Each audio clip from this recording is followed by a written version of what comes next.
Assalamualaikum warahmatullahi wabarakatuh. Halo rekan, saya Ranti Wening.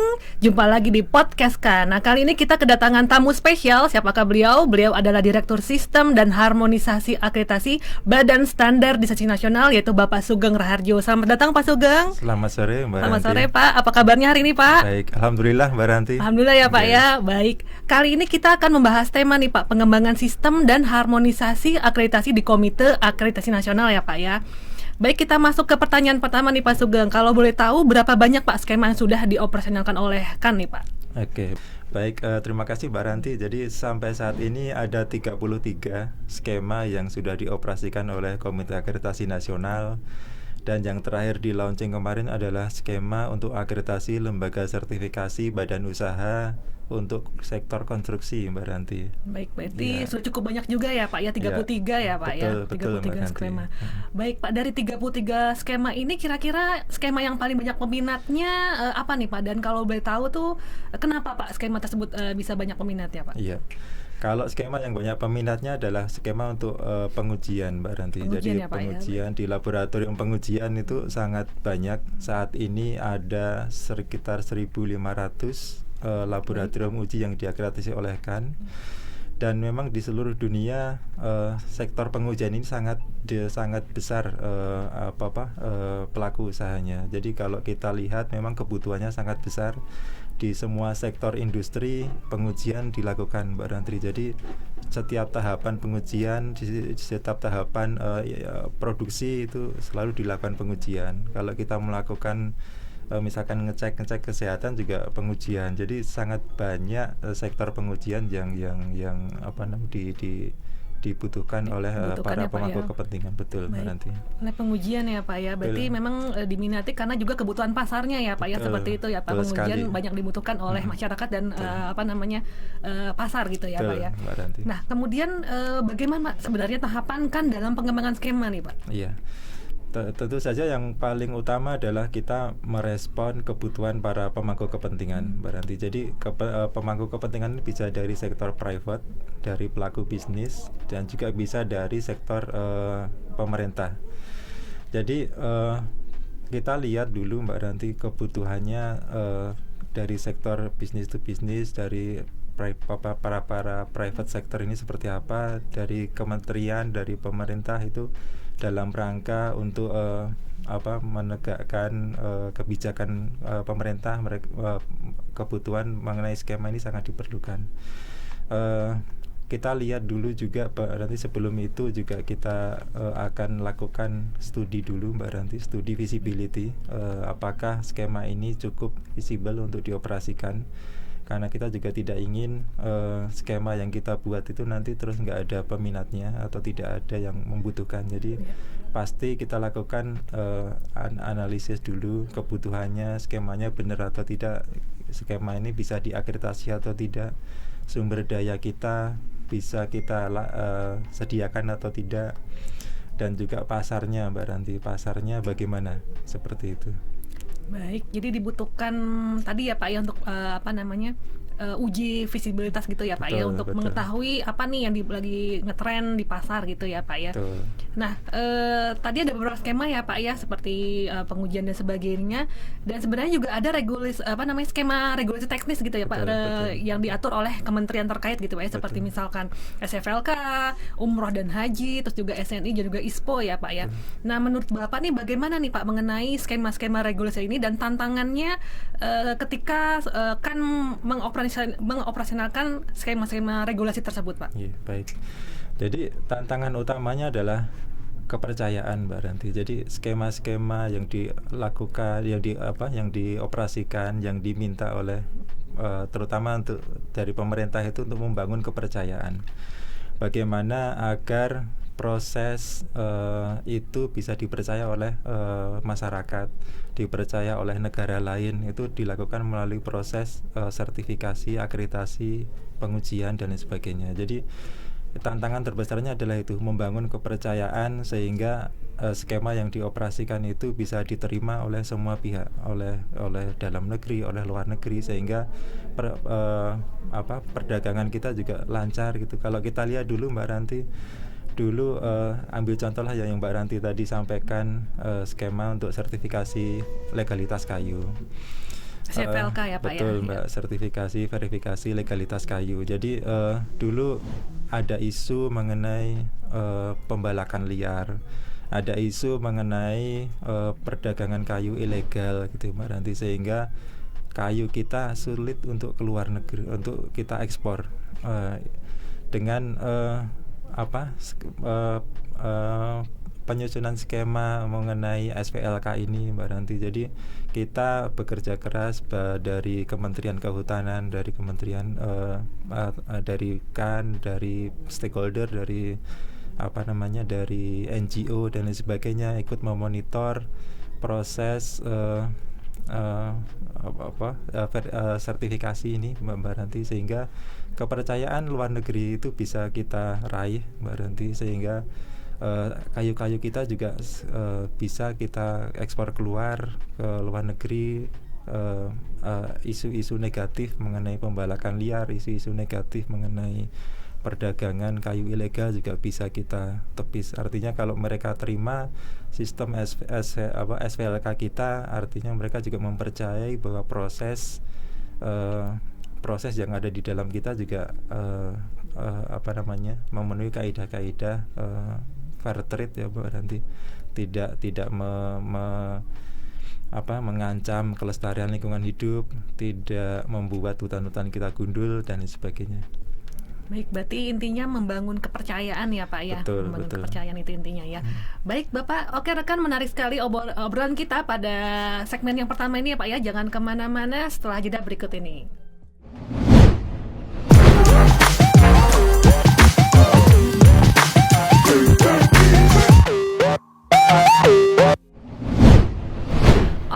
Kembali lagi di podcast KAN. Nah, tadi kan kita sudah bahas nih tentang skema-skema yang dioperasikan oleh KAN, lalu pengembangan skema dan juga skema regulasi ya yang terkait dengan kementerian gitu ya Pak ya.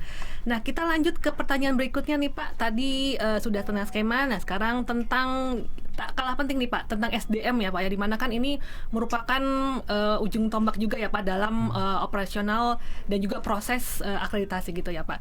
Nah, bagaimana nih kan memastikan kesiapan dari SDM dan bagaimana dan apa yang dilakukan oleh KAN sendiri untuk masalah SDM ini Pak? Oke, baik. Terima kasih Mbak Ranti. Jadi untuk SDM ini memang adalah ujung tombak dari suatu proses akreditasi, di mana akreditasi itu membutuhkan proses yang kita sebut dengan asesmen untuk mengakses atau menilai suatu lembaga penilaian kesesuaian itu berkesesuaian dengan persyaratan atau tidak. Katakanlah suatu laboratorium itu sesuai dengan 17025 standar persyaratan lab atau tidak dan sebagainya. Nah, SDM ini juga di samping asesor juga ada SDM yang di KAN sendiri Mbak Ranti, di sekretariat yang day-to-day-nya memang melakukan kegiatan administrasi, melakukan mengorganisasikan program asesmen, melakukan maintenance dari sistem yang dioperasikan oleh KAN, sehingga SDM ini sangat penting di dalam kelangsungan proses suatu akreditasi.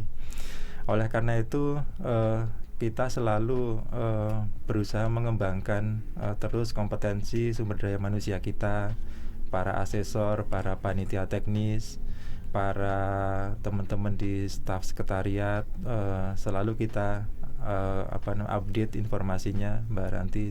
Kita punya program tahunan refreshment, baik itu asesor maupun panitia teknis. Kita juga menerima feedback Mbak Ranti, umpan balik dari pelanggan kita, dari klien-klien kita, dari lembaga penilaian kesesuaian.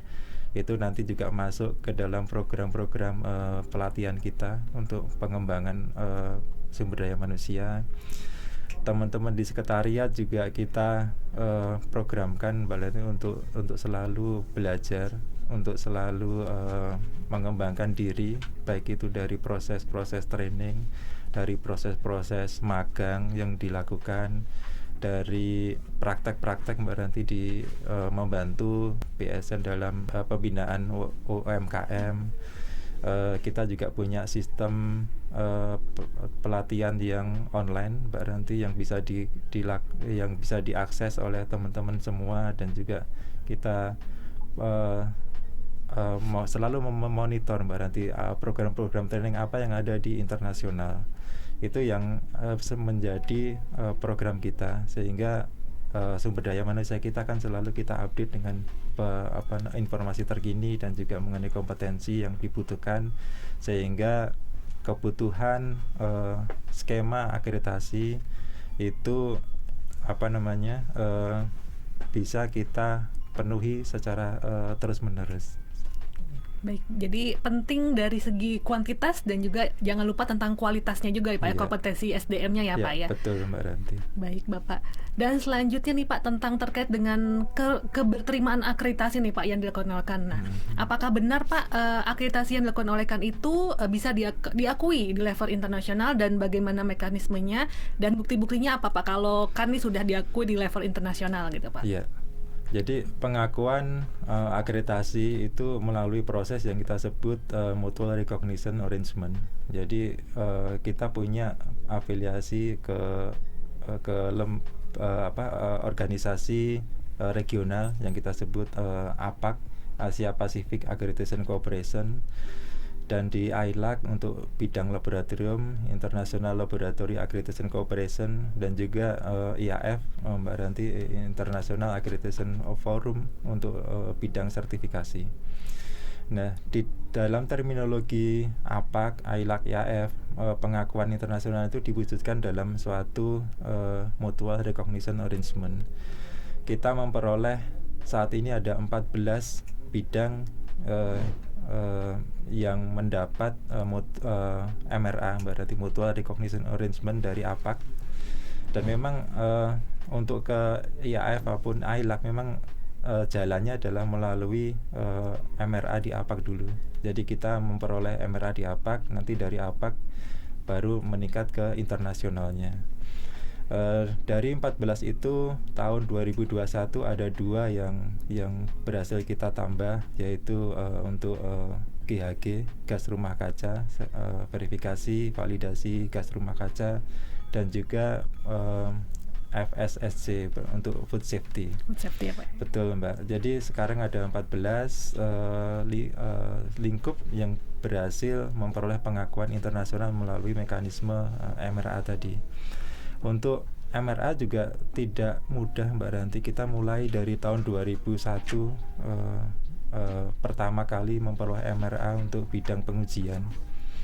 Lalu diikuti bidang-bidang yang lain, kalibrasi, inspeksi, medik, terus dan lain-lain juga untuk sertifikasi sistem manajemen mutu, sertifikasi sistem manajemen lingkungan, dan lain sebagainya. Jadi kembali lagi bahwa total sekarang ada 14 dan ya Pak, betul, ya. Sudah cukup banyak juga nih Pak ya. Cukup, dan harapannya bertambah ya Pak ya. Betul, selalu kita usahakan untuk kita menambah sesuai dengan kebutuhan yang diperlukan oleh para pemangku kepentingan. Ya, mudah-mudahan ya Pak ya, kita harapannya nih lebih dikenal lagi ya Pak di internasional gitu ya Pak ya. Betul.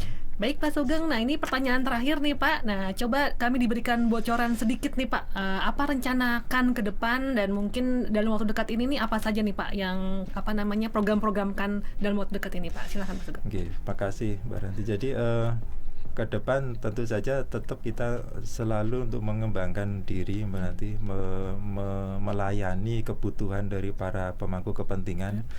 Terutama sekali kebutuhan untuk skema-skema akreditasi, Mbak Ranti. Jadi banyak sekali PR-PR yang ingin yang harus kita kerjakan untuk memenuhi itu. Yang saat ini sedang berjalan adalah untuk mengembangkan skema akreditasi untuk Global Gap. Sorry, Indo Gap sudah tahun kemarin. Global Sekarang Gap ya Pak? Global. Kita ke Global. Jadi Global Gap. Terus juga yang sedang saat ini untuk PEFC, Mbak Ranti, PEFC, IFCC untuk COC untuk hutan kita, dan juga untuk manajemen hutan lestari kita. Memang sekarang ini mungkin lebih banyak ini Mbak Ranti skema-skema private yang dibutuhkan oleh B2B, oleh business to business. Memang secara ini karena bisnis to bisnis Mbak Ranti, jadi ini sangat berpengaruh kepada proses bisnis dari pelaku usaha. Kalau ke skema itu skema wajib itu kan artinya kan kepada regulasi ya, Pak, betul ya, Mbak Ranti. Jadi kalau wajib itu biasanya terkait regulasi, terkait perizinan. Kalau kita tidak disertifikasi terhadap skema wajib itu, maka kita tidak bisa berusaha. Tetapi kalau voluntary, skema private ini meskipun dia voluntary, tetapi dia menjadi prasyarat untuk kita bisa bertransaksi, kita bisa berbisnis. Itu memang bedanya seperti itu Mbak Ranti. Dan kebutuhan ini semakin hari semakin banyak karena skema-skemanya juga semakin banyak. Si pembeli mempersyaratkan untuk bisa produknya untuk bisa dia beli, dia harus disertifikasi dengan skema yang dia tentukan. Nah itu memang kebutuhan bisnis Mbak Ranti. Bisnis ya Pak ya. Meskipun untuk juga, persaingan juga ya Pak ya, untuk persaingan betul. produk yang dihasilkan juga ya Pak ya. Meskipun juga skema-skema regulatori tetap Mbak Ranti, kebutuhannya masih tetap banyak. Terutama yang saat ini sedang dikerjakan adalah terkait dengan gas rumah kaca. Ini yang sedang kita kerjakan dengan Bapak dan Ibu di Kementerian KLHK untuk skema gas rumah kaca. Ya, baik Pak Sugeng. Baik, kita akan lanjutkan rekan, jangan kemana-mana setelah jeda berikut ini.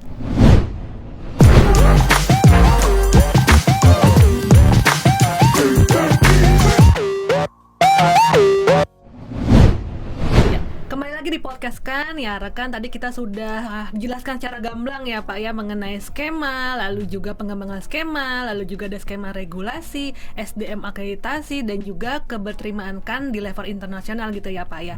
Nah mungkin ada sedikit tambahan lagi Pak dari Pak Sugeng, silakan Pak. Iya, jadi Bapak dan Ibu sekalian, Mbak Ranti, maaf. Iya.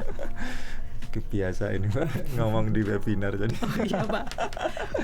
Jadi Mbak Ranti, saat ini akreditasi, sertifikasi, pengujian dan lain-lain, inspeksi, penilaian kesesuaian yang lain tuh sangat penting artinya bagi bisnis maupun di dalam konteks-konteks yang lain Mbak Ranti. Jadi terkait dengan hal tersebut maka kita tidak bisa berdiam diri, kita harus selalu berinovasi Mbak Ranti. Jadi teman-teman itu sangat inovatif Mbak Ranti, membuat inovasi-inovasi baru gitu ya, membuat sehingga semakin berusaha untuk semakin mendekatkan diri kepada para pemangku kepentingan, terutama sekali kepada para lembaga penilaian kesesuaian. Teman-teman membuat Kania Mbak Ranti, chatbot untuk semakin mempermudah komunikasi dengan para pemangku kepentingan.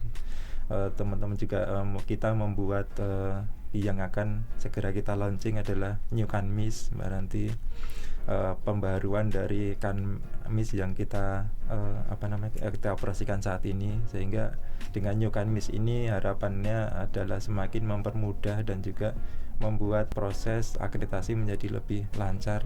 Di samping itu juga terus menerus Mbak Ranti, kita tadi yang Mbak Ranti juga singgung bahwa sumber daya manusia kita adalah yang paling aset yang paling utama. Sumber daya manusia kita harus menjadi orang-orang pilihan, dan juga kan itu juga harus menjadi center of excellence untuk akreditasi.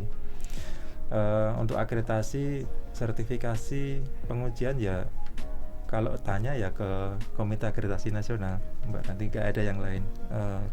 Kita satu-satunya badan akreditasi yang diamanahkan oleh pemerintah untuk melakukan tugas dan fungsi, tugas dan tanggung jawab pemerintah di bidang akreditasi. Oleh karena itu amanah yang kita emban adalah harus kita lakukan secara sungguh-sungguh dan sepenuh hati Mbak Ranti, agar amanah yang diberikan kepada Komite Akreditasi Nasional bisa kita jalankan dengan sebaik-baiknya. Saya kira itu Mbak Nanti. Terima kasih. Ya, baik, terima kasih Pak Sugeng. Ya, baik rekan, dapat disimpulkan bahwa skema yang ada pada saat ini nih yang dikembangkan oleh KAN sesuai dengan kebutuhan masyarakat tadi ya Pak ya, dan juga kebutuhan pasar, dan proses akreditasi yang dilakukan oleh KAN dapat diterima juga di level internasional ya Pak ya. Nah, dengan adanya akreditasi ini menjadi salah satu kunci dalam upaya meningkatkan daya saing. Di samping itu juga akreditasi juga merupakan pemastian dalam upaya untuk perlindungan masyarakat, baik itu dari sisi kesehatan, keselamatan, keamanan maupun lingkungan hidup. Seperti itu ya Pak Sugeng ya. Baik rekan, tiba saatnya saya Ranti Wening beserta kru yang bertugas mohon undur diri. Terima kasih kepada Pak Sugeng yang sudah menjadi narasumber nih Pak untuk podcast KAN kali ini ya Pak ya. Terima kasih atas kesempatannya Pak. Terima kasih. Lalu rekan jangan lupa untuk menyaksikan podcast KAN di YouTube channel Komite Akreditasi Nasional. Sampai jumpa lagi. Wassalamualaikum warahmatullahi wabarakatuh. Waalaikumsalam.